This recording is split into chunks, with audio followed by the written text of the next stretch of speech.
All right, so in today's video, I'm going to share with you exactly how to write a compelling email that you can send by the end of this video to start setting appointments. All right, so let's jump right in. All right, so the problem is a lot of the times we're trying to follow up with our leads or our prospects, and we don't want to come across as the annoying salesperson, right? How do we follow up without being pushy, without being needy, without being the checking in guy or gal, right? And so the email I'm about to share with you is going to allow you to position yourself in such a way where you're detached from needing the business, and it creates a compelling example of why they should meet with you as opposed to you convincing them. All right, we're going to compel over convince. And in this video, I'm going to share with you 2 examples that you can send that will allow you to start setting appointments immediately. All right, so before we get into those emails, there's 5 things you need to know in terms of principles to write a compelling and effective email. First thing, you're going to treat this as if you're writing to a friend. So we're not going to have some fancy newsletter with all these graphics and features and benefits of different properties, or this is me, look at who I am. WIIFM is playing in their head, what's in it for me? And so we're going to be very punctual and to the point, which is actually my second point, is straight to the point and punctual. So we're going to get rid of the noise and go right to the signal. So we're going to create a short and punchy email that we can send that is going to allow them to know exactly what you're trying to convey without having to read too much into it. All right, next is that it's going to be easy to read. So again, we're not going to be writing paragraphs and all this clogged up, cluttered email. It's going to be one line at a time, and it's going to be well spaced out. The goal of the subject is to get them to open it, right? The goal of the first line is to get them to read the second line. The goal of the third line is to get them to read the fourth line, and so on and so forth. And the goal of the last line that I'm going to share with you in this video is to get them to respond, right? So we want them to respond. So that's the whole point of this email, is to create curiosity. Is the fourth point, is we're going to be injecting curiosity into the heart of this email that makes them think as soon as they see it, like, oh, wow, this is very relevant to me, and I got to click on this, right? So it's going to be relevant and curiosity driven. And then lastly, we're going to end it with a call to action or an open loop. So an open loop is something that kind of plays over in their mind that they can't get it out of their head, and they have to respond. And so the way we're going to do that is with a question. So we're going to elicit a response with a question. All right, so we're going to jump into this demo. Before we do, if you do not yet have Vulcan 7, that's the platform that we will be using to send this email. Make sure you click the link in the description below or the pinned comment to get started with them. They're hands down the best lead generation platform that we've experienced, and we're going to share with you exactly how to send this email with the Vulcan 7 platform. All right, so let's just jump right into this. All right, so here we are inside of Vulcan 7, and we're going to start on the dashboard. We're going to go right to the part where you send the email. We've done previous videos in the past that share with you exactly how to set this up. For now, we're going to go right to the email. So what we're going to do is inside of Vulcan 7, we're going to go to our tools.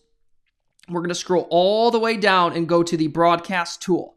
All right, now I'm not going to share with you click by click how to set this up. We covered that in the past. So for now, we're just going to make sure we select our folder. You can also do a save search like we've talked about before. We're going to go to step 2. We're not going to constrain this at all. Again, you can use specific parameters that will weed certain factors out. So if somebody was just added to your database after this date, or you do not want to send it to a specific zip code, you're able to do that. For now, we're going to skip it and go to step number 3, and we're going to write this email. All right, now 2 choices here. If you have pre-written emails already that you want to use in this example, you can go ahead and select those here. A couple weeks back, we covered under the live tab on our YouTube channel exactly how to set up email campaigns like we're doing now, and then templates inside of your campaign so you can automate some of this stuff. Right now, we're more so focusing on the core of the message, so how to write a compelling email. So go back to that video to learn how to set everything up. Now, when we're here, we're presented with the opportunity to craft this message, all right? Now, for the sake of time, I've already crafted this. I've got 2 examples for you that I'm going to share.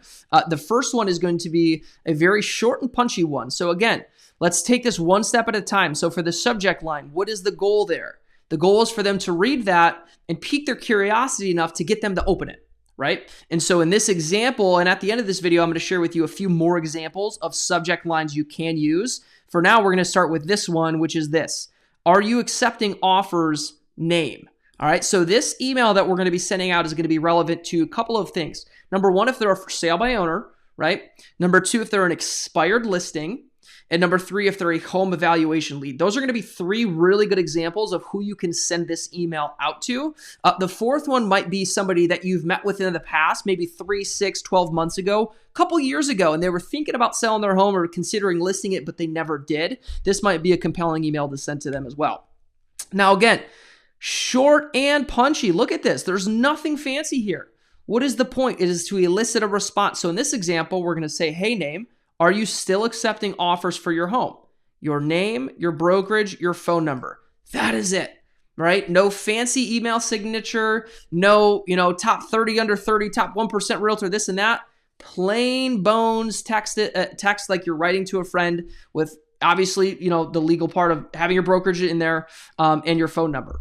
All right, that is it. Obviously, check with your broker or your board if you're in California and you need your license number in there. There's some specific things that you may have to have regarding your board or your state, but nonetheless, very simple. All right, so again, the goal of this is to get them to respond to us so we can start that conversation of setting an appointment. And if you write this in such a way where it is punchy, it is to the point, how are they going to respond to this? Well, they might say, well, yes, do you have an offer? Or what's your offer? Or no, we're not, right? Nonetheless, we're eliciting a response to where within another email or two, we can set that appointment. Well, do you have a buyer with an offer? Well, that totally depends. I'd love to come and see your house just to see if it's a match for any of my buyers that I've been working with, right? 1 or 2 more emails, boom, we set the appointment. Again, just like we talk about in prospecting, the goal of having a phone conversation isn't to take a listing. It's to set an appointment, right? And then secondarily, if you can't set that appointment, it's to generate a lead.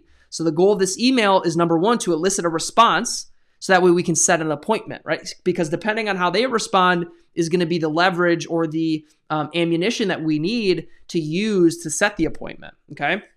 So that's the first example. The second example is a little bit longer in the sense that it's a little bit more context. So this is short, punchy. Are you still accepting offers to your home? The next one is going to provide a little more context, all right?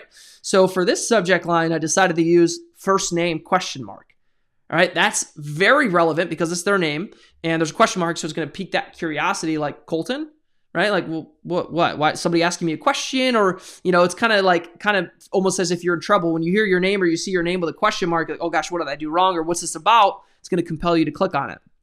Now, the subject or the body of this email is going to say, hey, first name, would you be opposed to looking at offers right now? Now, what is this? We're injecting a little bit of what we call reverse selling into this email. We're selling to the negative. So, kind of like Chris Voss talks about in his book, would you be totally against, meeting me for coffee tomorrow at noon, right? So we're selling to the negative. So in this case, we're saying, would you be totally opposed to looking at offers right now? Here's where we intertwine some more reverse selling. Obviously, you wouldn't accept or agree to anything if it didn't make any sense. But if we could get an offer in front of you that put enough money in your pocket, would you be open to taking a look at it? Does that sound familiar? That sounds like some of the scripts that we use when we're on the phone with a prospect. It's using the language that is very low pressure. There's not a ton of threat there. And we're asking them to give us a no response. No, I wouldn't be opposed to that. Right? It's very easy to respond to that. Say, no, we wouldn't be opposed to it. What is your offer? Or do you have a buyer? Again, going back to what we talked about before, is to elicit a response for them. All right.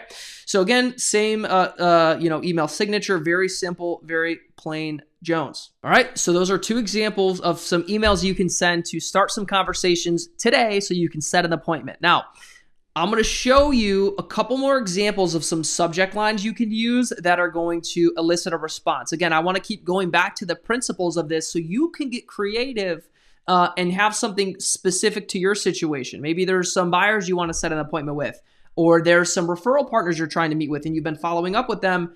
Well, here's a couple of other examples of some subject lines that, you can use in order to elicit that curiosity to get them to click on the email so they can read through and respond.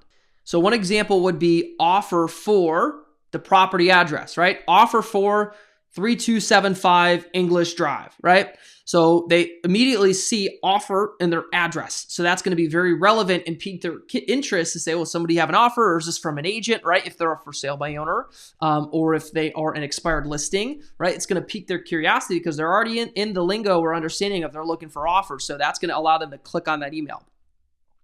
Another subject line that does really good, funny enough, and we've tracked this through, hundreds of thousands of emails that we've sent to our database and tracking open rates, is literally no subject. So you can type in, with the parentheses, no subject, and that gets a really good open rate, because a lot of the times when, again, you're emailing somebody, asking them a quick question here or there, sometimes you don't put a subject line. And so when you see that, it piques your curiosity and allows you to click on the email.